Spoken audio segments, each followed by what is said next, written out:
రాజా సాబ్ cinema hit అవుతుందా లేదా?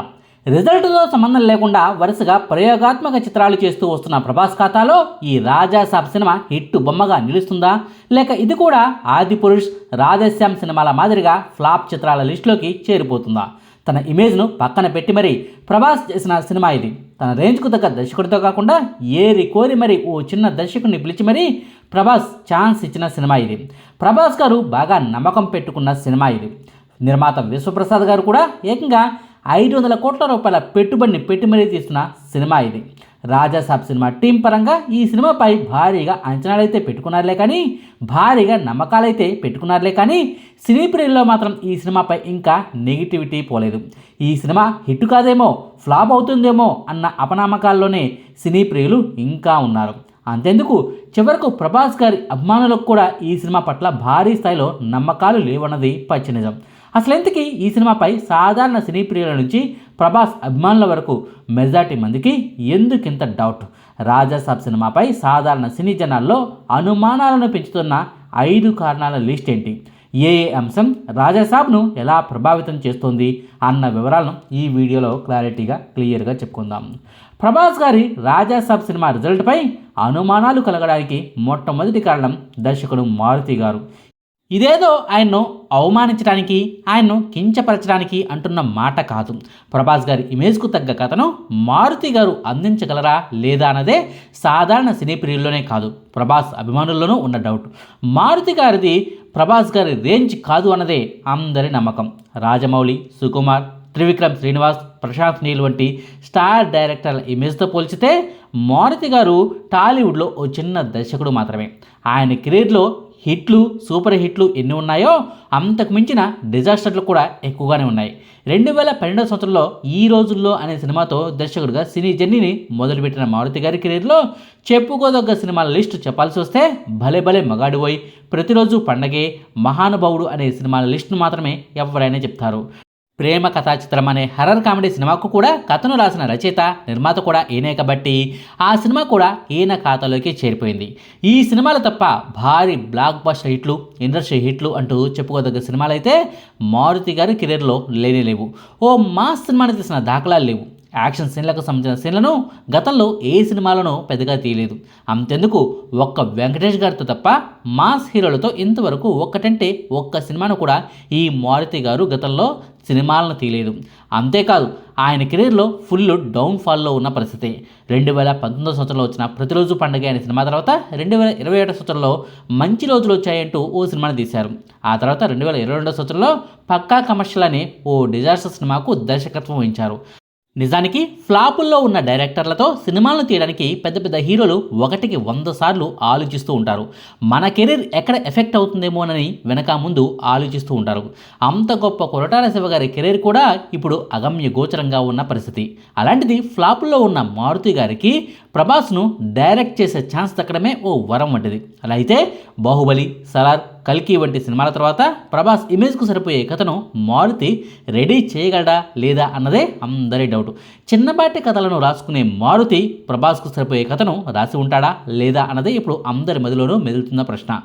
ఒకవేళ కథాలోపం కనుక జరిగి ఉంటే, మారుతి రాసిన కథ కనుక ప్రభాస్కు సూట్ అయ్యే పరిస్థితులు లేకపోతే సినిమా రిజల్ట్ తేడా కొడుతుందన్నదే ప్రభాస్ అభిమానుల భయం. అందుకే ఈ సినిమా అనౌన్స్మెంట్ తర్వాత మారుతి గారిని ట్రోల్ చేసిన వాళ్ళలో ప్రభాస్ అభిమానులే ఎక్కువగా ఉన్నారు. అదంతా ప్రభాస్ అంటే ఇష్టంతో చేసింది తప్పితే నా మీద కావాలని చేసిన ట్రోలింగ్ కాదని, సినిమా రిలీజ్ అయ్యాక నన్ను కూడా వాళ్ళు అభినందిస్తారని మారుతి గారు బలంగా చెప్తున్నారులే కానీ అది ఎంత మేరకు నిజం అవుతుందన్నది చూడాల్సి ఉంది. ఇక రాజాసాబ్ సినిమా రిజల్ట్పై అనుమానాలు వ్యక్తం అవ్వడానికి రెండో కారణం కథను పదే పదే మార్చుకుంటూ పోవటం. నిజానికి ఓ చిన్న సినిమాగా కాస్త మిడ్ రన్ సినిమాగా మారుతితో ఓ సినిమాను తీద్దామని ప్రభాస్ గారు అనుకున్నారు. ఓ హారర్ కామెడీ కథను కూడా ప్రభాస్ గారికి మారుతి గారు చెప్పారు. అది కాస్త ప్రభాస్ గారికి బాగా నచ్చింది. మొదట్లో దాన్నే ఓకే చేశారు కూడా. మొదటగా చెప్పిన కథ ప్రకారం ఓ థియేటర్ ఓనర్ అయిన తాతయ్య ఆత్మకు ఆ థియేటర్ను అమ్మేసి ఆర్థిక కష్టాలను తీర్చుకుందామనుకున్న మనవడికి మధ్య జరిగే కథతో సినిమాను అనుకున్నారు. ఆ కథకు తగ్గట్టుగా రాజా డీలక్స్ అని కూడా మొదట్లో ఓ పేరును అనుకున్నారు. కానీ కొద్ది నెలల్లోనే ఆ కథను మార్చేసుకున్నారు. ఒకటికి 4-5 వెర్షన్లుగా కథను రాసుకుని బాగున్న పాయింట్లను ఒక్కొక్కటిగా పేర్చుకుంటూ పోయి ఓ పూర్తి స్థాయి కథను తయారు చేయడానికి ఏడాదికి పైగా సమయం పట్టిందని దర్శకుడు మారుతి గారి ఓ ఇంటర్వ్యూలో క్లారిటీగా చెప్పుకొచ్చారు. ఓ పాత సినిమా థియేటర్ కేంద్రంగా జరగాల్సిన కథను కాస్త ఓ రాజమహల్కు మార్చేసుకున్నారు. హర్రర్ కామెడీ సినిమా కథను కాస్త హర్రర్ ఫ్యాంటసీ కామెడీ కథగా మార్చేసుకున్నారు. గతంలో రాసుకున్న కథకు పెద్దగా విఎఫ్ఎక్స్లు గ్రాఫిక్స్లు అక్కర్లేదులే, కానీ కొత్తగా రాసుకున్న కథకు మాత్రం భారీ స్థాయిలో టెక్నికల్ వర్క్ అవసరం పడింది. అసలు ఎందుకులా కథను మార్చుకోవాల్సి వచ్చిందన్నది నేరుగా మారుతి గారిని అడిగితే ఆయన చెప్పింది ఏంటో తెలుసా? మేము మొదటిగా ఓ కథను అనుకున్న తర్వాత సినిమాను సెట్స్ మీదకు తీసుకెళ్లే లోపు చాలా హర్రర్ కామెడీ సినిమాలు వచ్చాయి.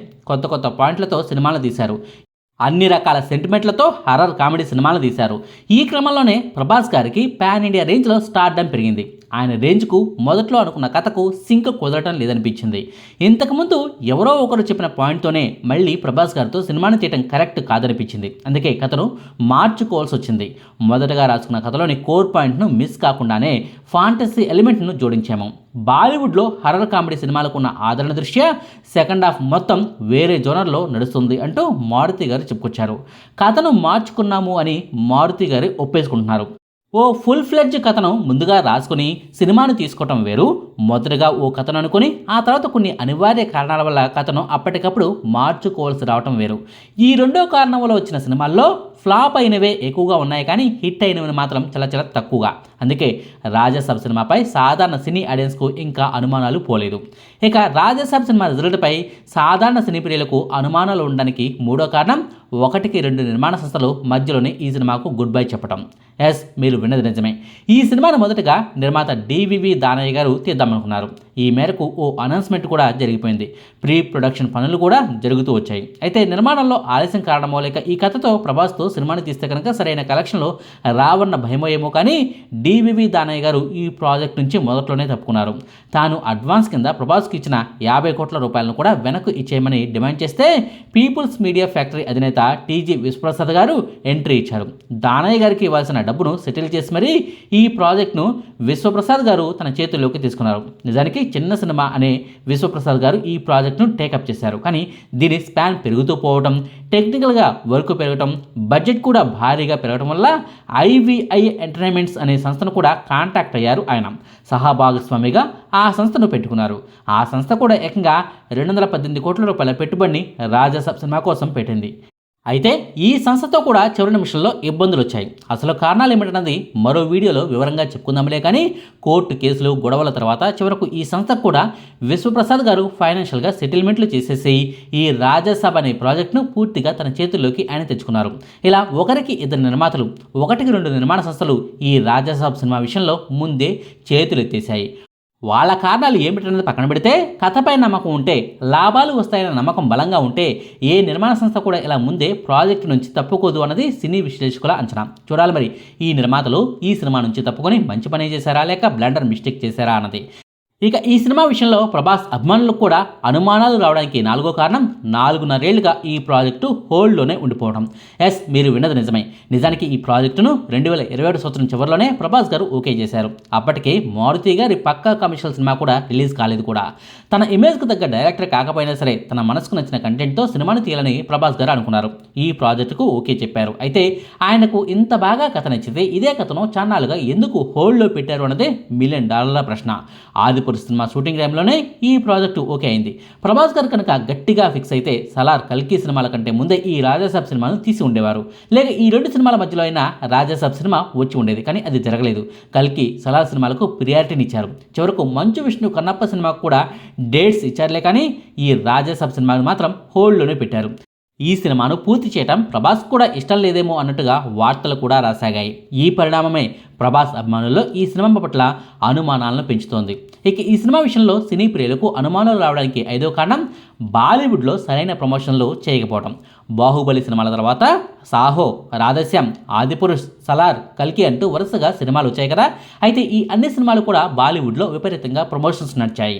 సాహో, రాధశ్యామ్, ఆదిపురుష్ సినిమాలను బాలీవుడ్ నిర్మాతలై తీశారు కాబట్టి బాలీవుడ్ మీడియా ఈ సినిమాలను మోసింతలే అనుకుంటే, కన్నడ నిర్మాణ సంస్థ తీసిన సలార్ సినిమా కానివ్వండి, తెలుగు సినీ నిర్మాత తీసిన కల్కి సినిమా కానివ్వండి, ఈ 2 కూడా బాలీవుడ్లో గట్టిగా ప్రమోషన్స్ను జరుపుకున్నవే. బాలీవుడ్ డిస్ట్రిబ్యూషన్ సంస్థలు, కరణ్ జోహర్ వంటి సినీ ప్రముఖులు, తరణ్ ఆదర్శ్ వంటి సినీ విశ్లేషకులు సైతం ఈ సినిమాలకు అండగా నిలిచారు, తెగ ప్రమోట్ చేశారు. కానీ ఈ రాజాసాబ్ సినిమాను మాత్రం బాలీవుడ్లో గాలికి వదిలేసినట్టుగా కనిపిస్తోంది. విడుదలకు ఇంకా సరిగ్గా వారం రోజులు కూడా లేదు. అయినప్పటికీ బాలీవుడ్లో సరైన రీతిలో ప్రమోషనల్ ప్లానింగ్ లేదు. ఈ సినిమా కమర్షియల్గా హిట్ అవ్వాలంటే తెలుగులో వచ్చే కలెక్షన్లు మాత్రమే సరిపోవు. హిందీలోనూ ఈ సినిమా బాగా ఆడాలి, బాలీవుడ్లోనూ బాగా కలెక్షన్లు రావాలి. అప్పుడే నిర్మాత విశ్వప్రసాద్ గారు లాభాల్లోకి వెళ్తారు. చూడాలి మరి ఈ సినిమా నిర్మాత విషయంలో ప్రభాస్ సినిమా ఎలాంటి రిజల్ట్ను ఇస్తుందో అన్నది. ఇదండి రాజాసాబ్ సినిమాపై సాధారణ సినీ ప్రియులకు కూడా అనుమానాలు వ్యక్తం కావడానికి 5 కారణాల లిస్టు. మీకు ఈ వీడియో నచ్చితే లైక్ చేయండి, షేర్ చేయండి. మరిన్ని ఆసక్తికరమైన వీడియోల కోసం మా కొత్త ముచ్చట ఛానల్ను సబ్స్క్రైబ్ చేయడం మాత్రం మర్చిపోకండి. Thank you.